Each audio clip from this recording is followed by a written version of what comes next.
proyectos de ley iniciales, sino que consideraba ya no como fecha de elección abril, sino diciembre del 2023, lo cual en concreto nos llevaba a quedarnos hasta abril del 2024, es decir, casi 16 meses de gestión, cuando en estos momentos ya pasamos los 26 fallecidos y vamos en una convulsión social que aumenta, ¿no? Eso lo ha dicho la propia Corte Interamericana de Derechos Humanos y están viendo, creo, distintos organismos internacionales con preocupación de escalada de violencia. Entonces, es por eso que nosotros votamos en contra, esperando que un siguiente dictamen, el segundo que todavía no se ha discutido, pueda acortar los plazos y al mismo tiempo nos permita, de alguna manera, escuchando a la población, incorporar la figura de un referéndum para consultarle, en una consulta popular democrática, que es el concepto de referéndum, a la gente si estaría de acuerdo o no con una asamblea constituyente.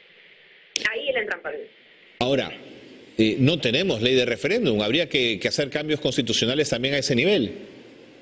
Claro, si se aprueba o si se hubiera aprobado, digamos, este segundo dictamen, evidentemente habría que hacer una reforma constitucional para dar pie a este referéndum e incorporar la figura de asamblea constituyente para poder también, eventualmente, si es que ganara esta opción, porque eso es importante, no es que se impone la figura de una asamblea constituyente, si en una consulta ganase esa propuesta, pues ahí sí, luego de la consulta democrática, el Congreso tendría que hacer todo lo posible para implementarla, ¿no? La derecha jamás le van a aceptar eso, congresista Bazán, ¿eh?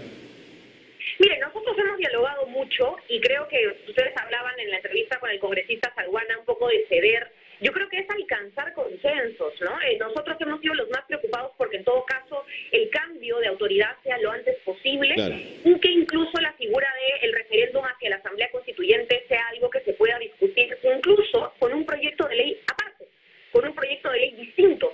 Por último, hagamos que sean dos votaciones distintas, el adelanto y el tema de la Asamblea, pero busquemos soluciones porque de lo contrario vamos a entramparnos y nos vamos a quedar, y creo que eso no es lo que la gente quiere, ¿no?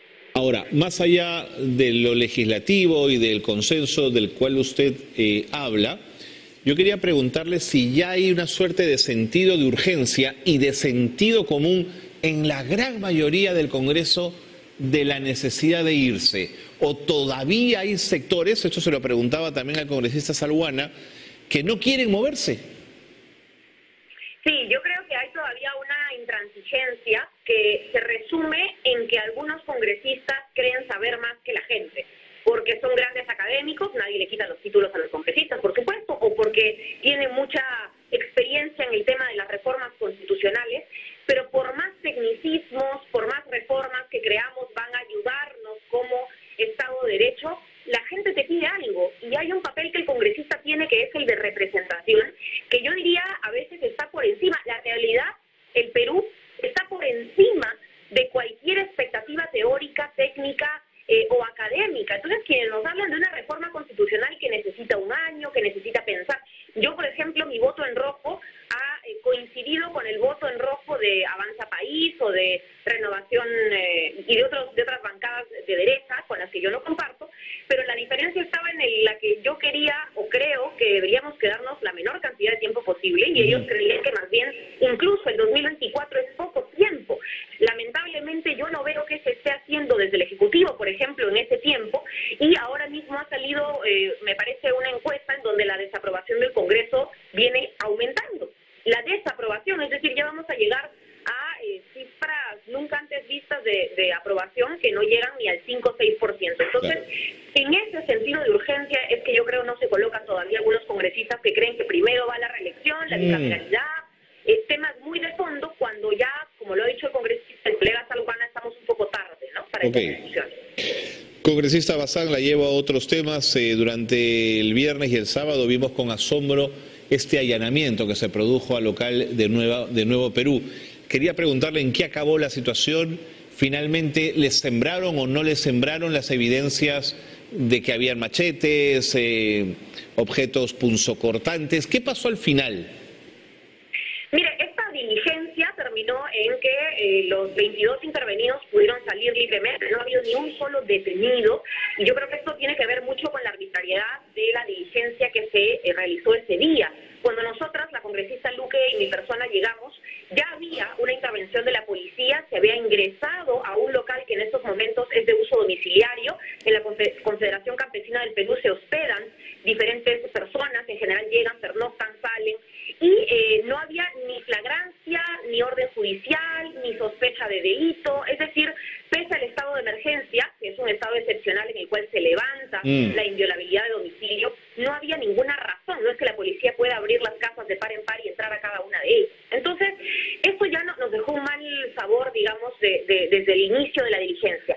Pero finalmente no hubo detenidos, ¿no? Y lo que se está haciendo sí es seguir con una investigación para saber lo que usted me pregunta, si los hallazgos han sido o no han sido, o corresponden o no corresponden a las personas que fueron intervenidas, quienes llenaron el acta. Yo no he leído el acta final, no la tengo en mi poder, no la he visto, pero entiendo que se hallaron entre algunas cosas, había una fotografía, y yo lo he podido observar, de machetes, unas ondas, si no me equivoco, había un pasamontañas y algunos objetos que las personas intervenidas decían. En algunos casos, otros no hablaban español, hablaban quechua, hablaban distintas lenguas, que no pertenecerían a ellos. Esa es una diligencia que continúa, se les va a citar, entiendo yo, a la comisaría correspondiente para que sigan absolviendo y sigan dándose esas investigaciones, pero no hay en este momento ninguna persona detenida. Pero, más allá del estado de emergencia, ¿usted calificaría esto como una arbitrariedad? Yo, de todas maneras, hay algo que nunca se suspende, ni siquiera en un estado de emergencia que de por sí para mí ya es cuestionable. De hecho, hemos planteado distintas medidas, habeas corpus, en contra del estado de emergencia y en contra del toque de queda en 15 provincias de nuestro país. Quien le habla ha presentado una medida cautelar ante la Corte Interamericana de Derechos Humanos, que nos estará visitando mañana martes 15 de diciembre. Entonces, nosotros sí consideramos que ahí dentro de ese estado de emergencia se están dando abusos. Este ha sido un abuso. Y sabe que yo aprovecho este espacio para decirle lo siguiente: puede haberse encontrado diferentes objetos, pueden o no comprobarse hoy, mañana, pasado, si realmente pertenecían, si simplemente aparecieron ahí, pero lo más grave es el mensaje que se está dejando, que se puede intervenir locales de organizaciones campesinas o partidos políticos de manera totalmente aleatoria y arbitraria, que se puede vincular o que se está tratando de dar un mensaje de vinculación entre estas organizaciones populares y eventuales organizaciones terroristas, lo cual es totalmente falso. Y esta lógica, esa narrativa del terruqueo sí afecta mucho a quienes de manera justa, democrática, se han movilizado siempre, incluso de regiones hasta Lima, porque es lo que ocurre en el Baguazo y en otros terribles episodios de nuestra historia, para hacer valer sus voces que en regiones no se escuchan. Y eso es lo que no podemos permitir, que el mensaje sea: aquí todo es vandalismo y terruqueo, hay que acabar, así sea a bala y pistola, con estas personas. Yo creo que esta lógica nefasta y violentista es la que venimos denunciando. No estamos a favor de la violencia, venga de donde venga, por supuesto, pero tenemos que aprender a escucharnos. Pero es muy interesante lo último que usted menciona, porque yo sí creo que se va instalando una suerte de talante autoritario, por lo menos desde lo verbal, aunque creo que también desde lo personal y desde las actitudes, con respecto al terruqueo. Oiga, ¿no es que nos hemos olvidado de los años de la violencia como para que alguien señale a las fuerzas políticas o a quienes se manifiestan legítimamente, la propia autoridad los llame terroristas, congresista Bazán?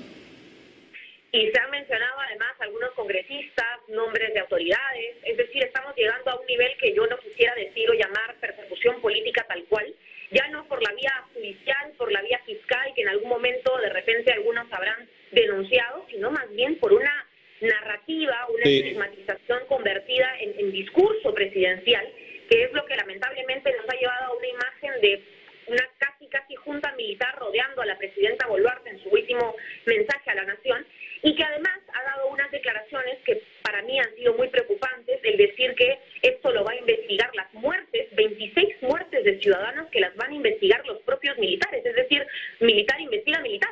No, eso es inaceptable, se lo decía también al congresista Salguana. El fuero militar en estos casos es garantía de impunidad, no puede investigar. Además, la Corte Interamericana no se lo permite.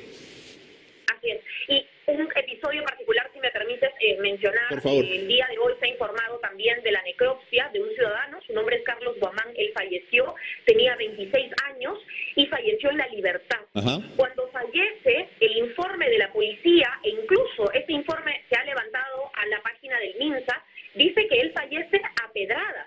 Y hoy, con la necropsia, de manera pública, se ha demostrado que este jovencito fallece por una bala en el pulmón.